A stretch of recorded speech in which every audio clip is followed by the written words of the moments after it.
Nous avons fait appel à vous ce soir parce que depuis 30 ans, vous colportez une parole dont le sens n'est pas forcément relayé. C'est un petit peu comme si cette vérité était taboue. Tous les hommes et les femmes qui vivent sur cette terre, Yves Coppens, viennent-ils de la même souche? Absolument, absolument. Tous les premiers hommes sont apparus en Afrique et depuis les premiers hommes, on considère qu'il y a eu 100 milliards d'êtres humains sur la Terre. Et les 100 milliards, comme bien sûr les 6 milliards d'hommes d'aujourd'hui, viennent tous de cette souche, de ce berceau tropical et africain. Tous nos ancêtres étaient africains. Tous nos ancêtres étaient africains. Nous sommes tous africains, Karine. Bah oui, moi je le sais en revanche. Ça veut dire que tous nos ancêtres... Je suis comme vous, Ça veut dire que tous nos ancêtres, Yves Coppens, en Afrique, il y avait du soleil, tous nos ancêtres étaient noirs?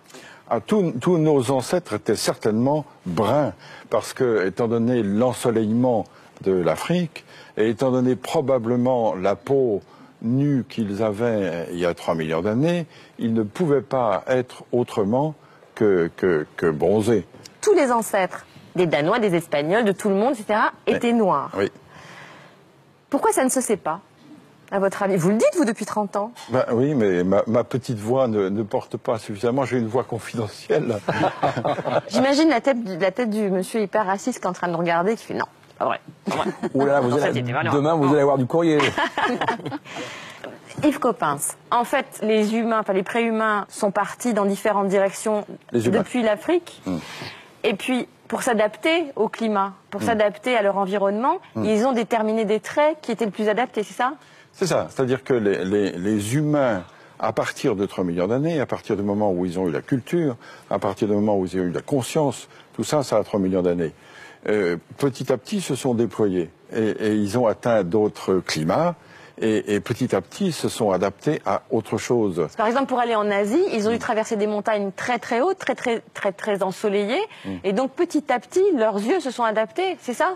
En effet, l'œil bridé pourrait être dû à une sélection naturelle de ceux qui avaient la capacité d'accommoder plus que d'autres, parce que chacun sait qu'à de fortes altitudes, la luminosité est insupportable. Et comment est-on passé du noir au blanc? Là aussi, c'est un gradient de couleur, un gradient de coloration, c'est-à-dire qu'avec moins d'ensoleillement, on avait nécessité d'avoir une peau avec un écran moins fort pour que la synthèse de la vitamine D, qui est la synthèse de croissance, puisse se faire. Donc par sélection, ceux qui n'avaient pas la vitamine D, donc les plus noirs, sont restés soit en Afrique, soit se sont éteints. Et ce sont les de plus en plus blancs qui ont pu survivre. C'est une sélection qui s'est faite du noir au plus clair. Si on a un écran de mélanine là où il n'y a pas beaucoup de soleil, la vitamine D ne se synthétise pas et on ne grandit pas. Et du coup, ça gêne évidemment la croissance et le développement de population. Donc le blanc pour vous, c'est pas une couleur? Le blanc, c'est une décoloration. Les blancs sont décolorés pour vous? Oui, je suis un décoloré. Ah oui. Et l'œil bleu, c'est épouvantable ce que je vais dire. C'est un œil qui n'a pas de couleur, c'est le fond qui se reflète. Ah, c'est intéressant. Bah non. Bah si. Merci beaucoup Yves Coppens. Je voulais ajouter quelque chose qu'on ne sait peut-être pas assez. Vous savez qu'aujourd'hui, les 6 milliards et demi d'hommes qui sont sur la Terre sont 6 milliards et demi d'Homo sapiens sapiens. Or, dans la classification, notre classification scientifique, le genre Homo, c'est le genre humain. Le premier sapiens, c'est l'espèce sapiens, et le deuxième sapiens, c'est la race.